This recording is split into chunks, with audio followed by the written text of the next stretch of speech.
Meus queridos irmãos, a paz do Senhor. Mais uma vez estamos aqui para darmos continuidade à sequência desses estudos desse terceiro trimestre e hoje nós vamos dar a lição de número 6, a mordomia da adoração.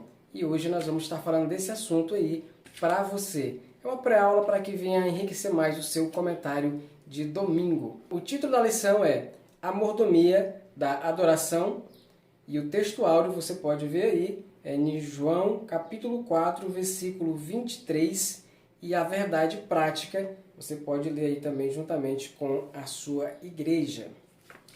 E a leitura bíblica em classe está no Evangelho segundo São João, capítulo 4, versículo 19 ao versículo 26, onde vai tratar de Jesus conversando ali com a mulher samaritana, e é uma leitura bastante conhecida de todos nós.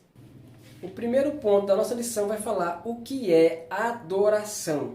E ele vai dizer aqui que adoração vem do latim adoratione, que significa culto ou veneração que se presta a uma divindade. Então, adoratione é o ato de amar de modo intenso, também pode estar relacionado com reverência e respeito. São significados derivados dessa palavra. E esse primeiro ponto, nós temos 3 subtópicos. O primeiro dele é no Antigo Testamento, adoração no Antigo Testamento. Aqui o autor ele vai trabalhar sobre os significados dessa palavra no Antigo Testamento. E o autor da lição aqui vai falar sobre o significado da palavra adoração no Antigo Testamento. Ele diz que aparece mais de 100 vezes, trazendo a ideia de curvar-se diante, prostrar diante de, né? Outra palavra que ele vai usar aqui é adoração, como no sentido de trabalhar ou de servir. E tudo isso nós vamos ver aqui os contextos e os textos para você relacionar e você usar aí na sua sala de aula. A primeira coisa que eu quero falar aqui nesse primeiro subtópico é que os textos olhados aqui, nós temos que ter cuidado de olharmos o contexto dele todo, para que quando a palavra mostrar ou indicar como um ato de curvar-se diante ou prostrar diante de, ou trabalhar ou servir, pelo contexto nós vamos saber se essa palavra está se referindo a uma adoração ou apenas a um respeito, né? Uma consideração por uma pessoa. Porque essas palavras ela não se referem unicamente a Deus, mas eram comportamentos e pelo contexto nós vamos saber se é um ato de adoração ou se é um ato de respeito, como por exemplo Gênesis 19, versículos do 1 ao 2.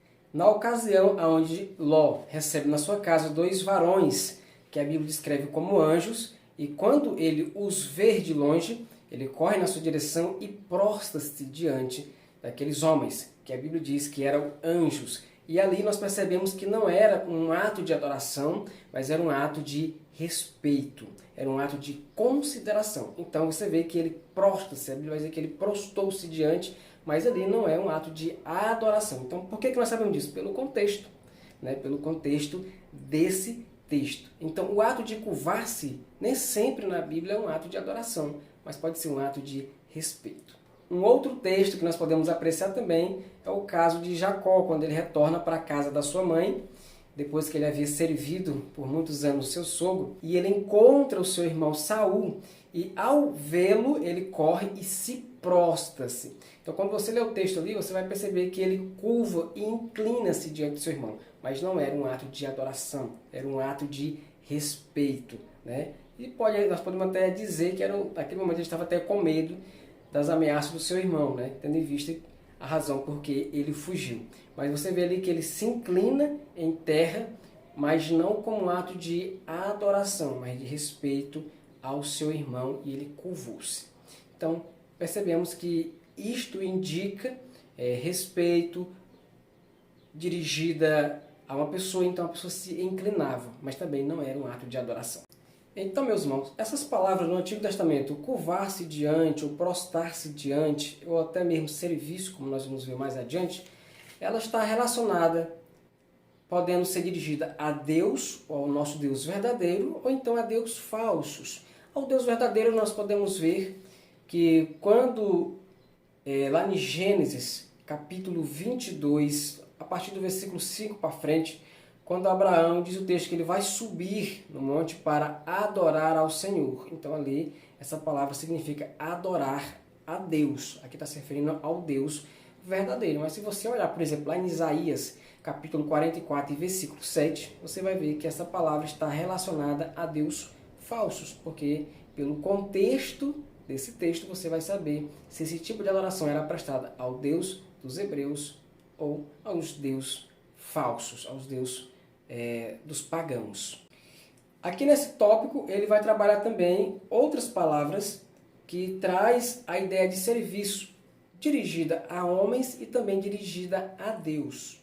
Então nós percebemos que em Gênesis capítulo 14 e verso 4, essa palavra aqui que vai trazer a ideia de serviço, ela não está no sentido de um serviço prestado com adoração, mas um serviço prestado a homens, porque o texto vai dizer que essa pessoa do texto serviu a outra por determinado tempo e depois rebelou-se.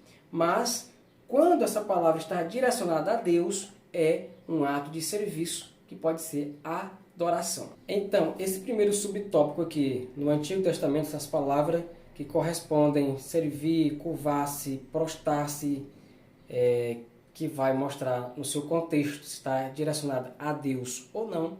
Então é bom que nós percebemos que no Antigo Testamento as pessoas serviam por meio de sacrifícios. E ao sacrificar ao Deus verdadeiro ou aos deuses pagãos, como nós vamos ver ali no caso de Baal, de Dagon, que eles serviam, e uma coisa que eu quero dizer para vocês, que todo Deus pagão do Antigo Testamento, eles eram mostrados por meio de imagem e escultura, mas nem toda imagem e escultura é um ídolo. É bom que a gente diga isso.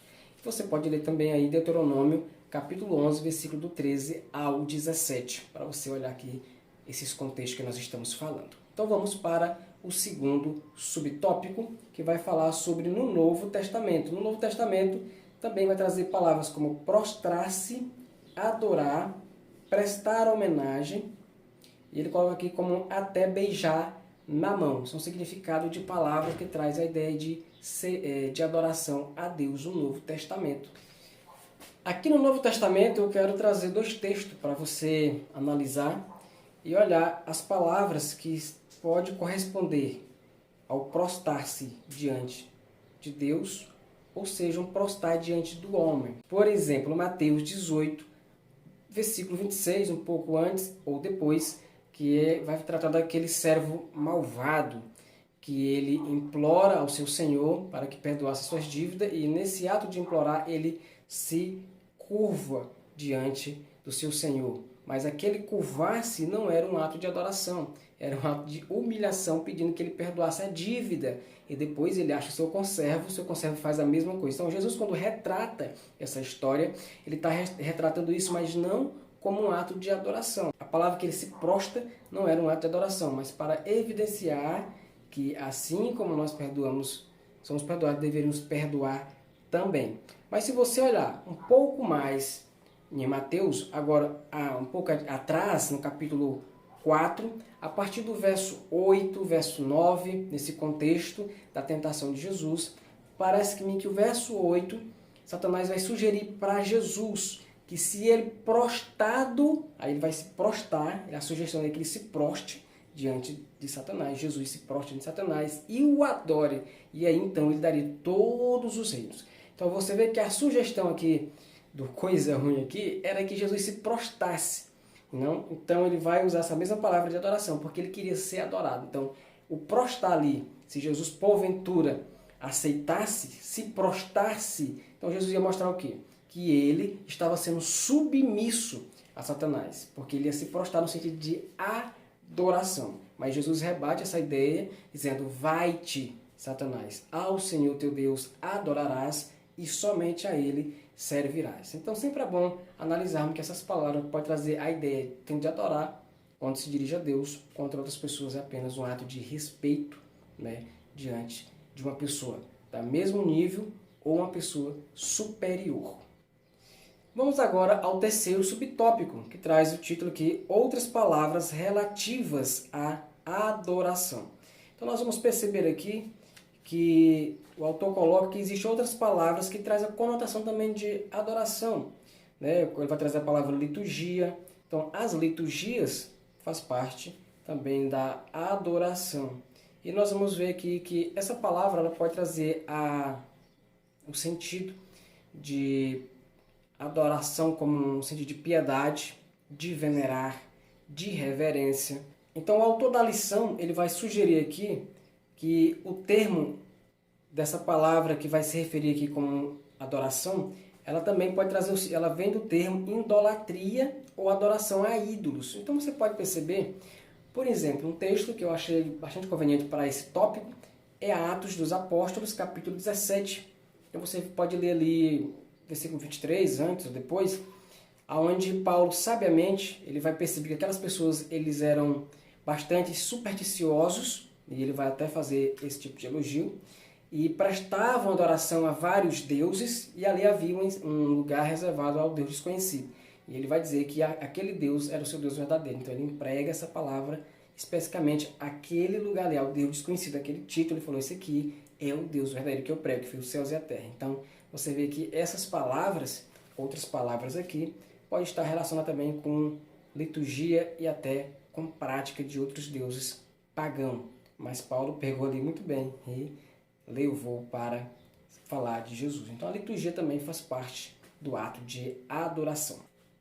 Vamos para o ponto de número 2. Ele vai trazer aqui como adorar a Deus. E o primeiro subtópico é em espírito e em verdade. A primeira coisa que dá para a gente trabalhar nesse ponto aqui é o seguinte. Por que é em espírito?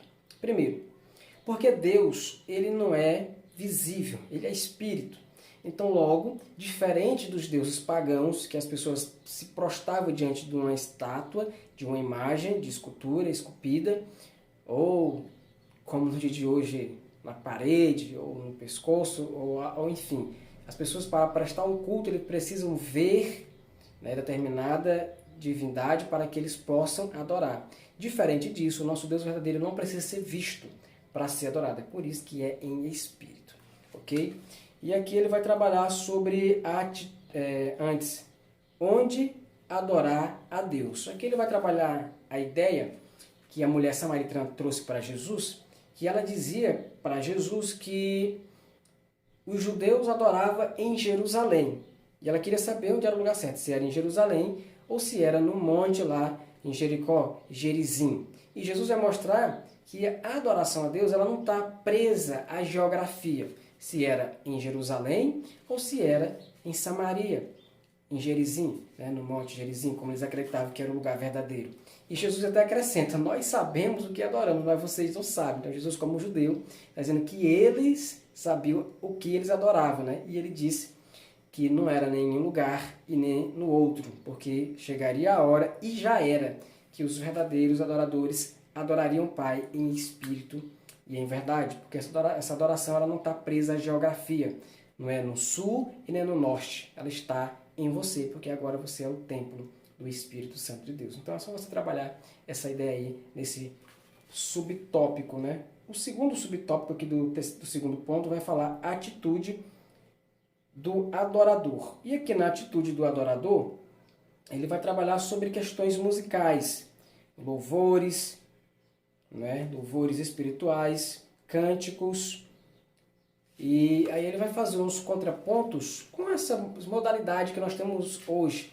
Movimento gospel, né? Forrós e vários outros tipos de música. Obviamente que talvez a ideia aqui não é trabalhar o estilo musical de cada um, mas se essas músicas podem levar a pessoa à adoração ou não. Se for assim, então nós podemos entender que existem muitas músicas boas para alguns momentos, mas que não levam a pessoa a sentir a Deus ali no sentido de adoração, ok? Então ele vai trabalhar isso, então você perceba aí na sua sala de aula o sentido que você colocar daquelas músicas sacras, as músicas que vocês acham que através dela você vai ter uma adoração a Deus, diferente de muitas músicas que é apenas para a agitação emocional da alma. Indo aqui mais adiante, nós vamos para o terceiro subtópico, onde vai trazer para mim um tópico fenomenal que é com o culto racional. Como é que nós devemos adorar a Deus? Com o culto racional. Então, ele vai trabalhar justamente aqui pegando ali um texto de Paulo, quando escreve aos Romanos. Para mim, um dos maiores tratados teológicos de Paulo, quando ele escreve aos Romanos, e ele faz um apanhado do capítulo 1 até o capítulo 12, né, por ali assim, e aí ele vai tratando minuciosamente de várias categorias até ele chegar no versículo que nós vamos trabalhar aqui neste ponto, que é Romanos 12 e 1. Em Romanos 12 e 1, Paulo vai rogar aos irmãos que, pelas misericórdias de Deus, que eles apresentem o vosso corpo como sacrifícios vivos, e ele vai dizer que é o vosso culto racional. Então, essa palavra racional pode também trazer o sentido de lógico. Então, diferente de um culto pagão, que era mais por a liturgia do que o raciocínio, do que a lógica, Paulo vai abordar aqui que o crente do Novo Testamento ele tem que se pautar, não é, pela lógica, pelo raciocínio, pelo culto inteligente, pelo culto com discernimento. E Paulo vai mostrar que esse culto racional, que esse culto lógico, ele é um culto de qualidade. Porque ele não é um culto seguido de um rito, né? Mas ele é um culto apresentado com a verdade, a sinceridade do coração, com raciocínio, sabendo em quem você está adorando. É o culto racional, o culto lógico, onde você presta uma adoração a Deus, diferente de seguir as cartilhas ali dos pagãos, né? Então você adora a quem você conhece, com racionalidade e com lógica ao Deus verdadeiro. Essa é a ideia que o autor vai trabalhar aqui nessa lição. Então vamos aqui para o ponto de número 3. O ponto de número 3 ele vai falar dos gestos e atitudes na adoração a Deus. E o primeiro subtópico ele vai falar ajoelhando-se e prostrando-se. Então, o ato de ajoelhar e de se prostrar diante de Deus está relacionado com um ato de adoração. Então, ajoelhar diante de Deus é um ato de adoração. Tem um texto fenomenal que está em Salmos, Salmos de número 9 e versículo 24, que Davi vai dizer assim: de jejuar estão enfraquecidos os meus joelhos e a minha carne esmagrece. Tem outras versões diferentes. Então, de tanto ele praticar o jejum e orar de joelho, a sua carne sentia fraqueza. Então você vai ver que nem à toa que ele era um homem segundo o coração de Deus. Então são esses homens que nós deveremos tomar como exemplo. Nós podemos também ver o caso de Elias, que quando foi orar para chover, a Bíblia diz que ele também se ajoelhou, colocou a sua cabeça entre os seus joelhos e buscou a Deus. Então não é à toa que esses homens tiveram a proximidade muito grande com Deus, porque ajoelhar também está relacionado com um ato de adoração, de submissão. Tanto é que nós podemos fazer um contraponto aqui com o mundo de hoje, que no mundo de hoje as pessoas que são reconhecidas são aquelas que se exaltam, mas as pessoas que são vistas por Deus é aquelas que se humilham, porque os humildes serão exaltados. Quando você se ajoelha diante de Deus para adorar, ou que seja em oração ou em alguma súplica, o Senhor vai reconhecer a sua humilhação e vai exaltar você e também a sua oração diante do Senhor. Então, ajoelhar-se e prostrar-se diante de Deus é um ato de adorador. E chegamos ao segundo subtópico, louvar e cantar.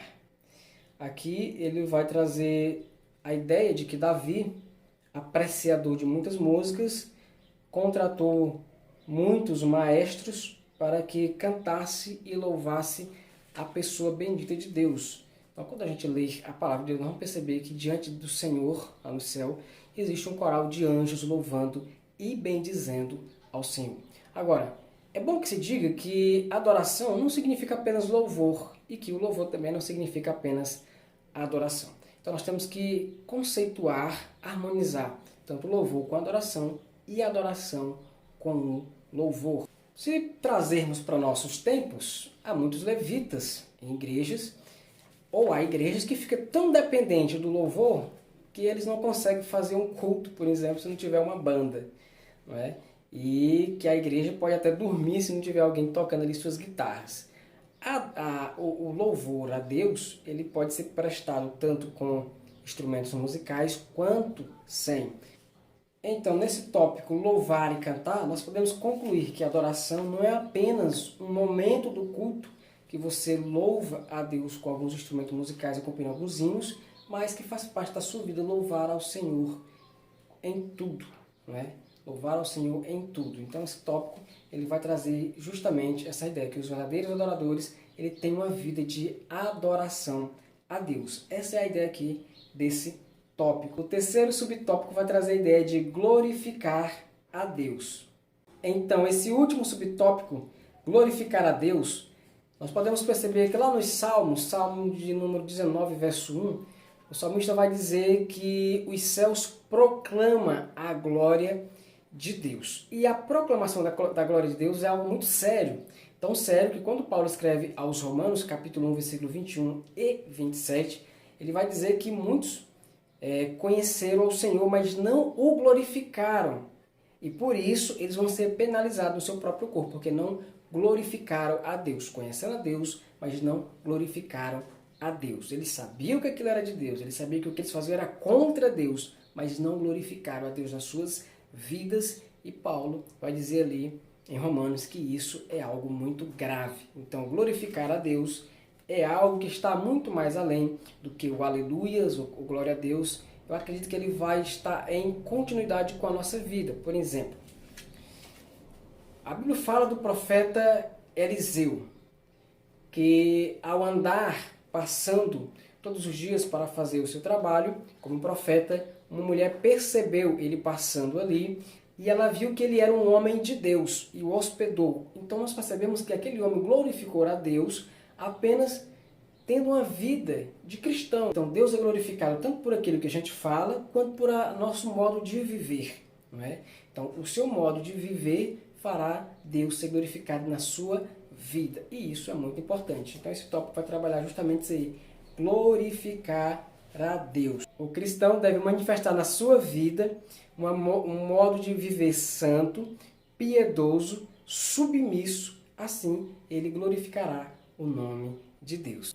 Espero que essa pré-aula venha ajudar você nessa sua aula de domingo. Se você não é inscrito, se inscreva no nosso canal, acione o sininho de notificação, dê o seu like para que nosso vídeo seja mais indicado. Se você tiver alguma dúvida, comente aqui embaixo, que será um prazer responder você. Até mais, um abraço a todos, a paz do Senhor.